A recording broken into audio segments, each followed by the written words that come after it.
So my wife and I decided that we wanted to downsize our house. We had a 1,800 square foot house in the city. Um, Kids aren't home very often, so we just thought it's too big. Let's downsize. So we started looking for a smaller place. And my wife used to manage a coffee shop, and she knew all the regulars. They show up, every day. Um, she left that job and she went to go manage another retail store. And one day, just randomly, I dropped her off work a little early, so she decided to go to the coffee shop and grab a cup of coffee. So she goes there, and all the regulars are there, and they're excited to see her, and they're like, "Hey, how you doing? Haven't seen you." So she grabs a coffee, and she sat down with them, and one of them is a realtor. So she threw the question out to him. She's like, "Oh, we're looking for 2 or 3 acres of land within 1 hour of the city, and maybe with a little house on it, and maximum price is 250,000." That's kind of a big ask, actually. Those are going to be hard to find. But before he can even respond, another regular says, "Hey, why don't you buy my place?" He was just thinking about selling, hadn't listed it yet, and here was someone who was looking exactly what he had. So she said, "Well, what do you got?" And he said, "Oh, I got 3 acres of land. It's 30 minutes from the city. It's got a little cabin on it, but it's unfinished. I would like 200." So she said, "Oh, okay, well, why don't you give me the address? I'll pass that information along to my husband, and we'll see what he thinks." So she got the information. She shared the information with me, and I was like, "Dang, that's pretty reasonable. 200,000, and it's actually not 3 acres. It's 3.96, which is, I mean, let's call it 4 acres with a small cabin. The main floor of the cabin is 575 square feet, and then the upstairs is 388 square feet. So we got a total of 963 square feet. So the next day, I called the guy and said, "I'd like to go see it." He said, "Yeah, I'll meet you out there." So we drove out, we pulled in, and I was like, "Dang, this is a deal."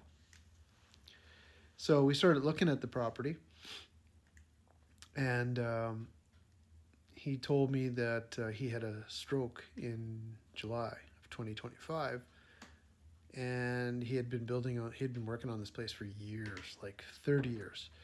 And he just said, I had enough. I want to get rid of it." And he said, "I want 190." And I was like, even better.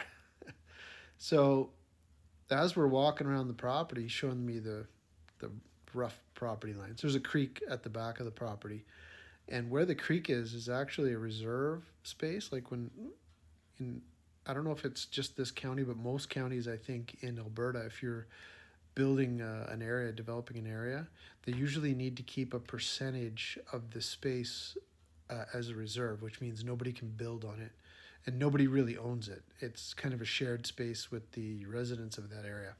So behind our property, we have 12 acres of reserve, which means we could technically use it. We can't build on it, but we can go hiking back there. We can, there's in the creek, maybe, I don't know if there's fish in there or not. Maybe we can fish it.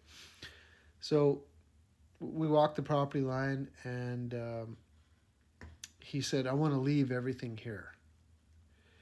And then he started naming all the things that he's leaving. He said, "The Dodge Dakota truck that's sitting there, it's got 225,000 kilometers on it. You can have it. The 3 trailers in the yard, you're going to need a trailer to haul water or whatever. You can have those. There's a Craftsman lawnmower. You can have that. There's a John Deere tractor with a front end loader, a mower deck, and a tiller. You can have that. There's solar panels in the cabin that haven't been installed yet. You can have those. There's a brand new furnace in the cabin sitting there. You can have that. There's a couple of chandeliers that haven't been installed.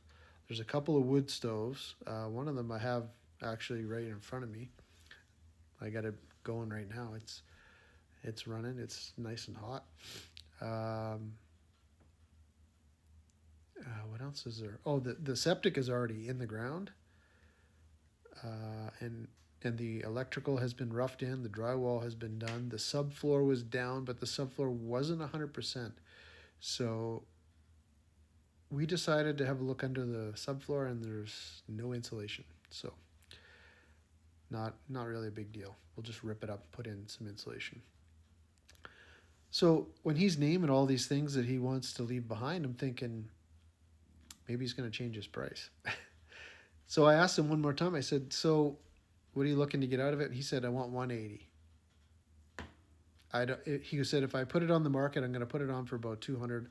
I'll probably end up with 180. So give me 180 and it's yours. And I said, I'm not even going to negotiate. I'll take it. And I said, I just need a little bit of time to get some finances. I said, I'll give you 10,000 to hold it for us, and we'll come up with the rest of the money. And he agreed, and we kind of shook on it. And I think it was about 2 months later or so, we ended up with possession of it, and it is now ours. So we are so happy. Anyway, and then check out this video that's going to follow right after this. Thanks.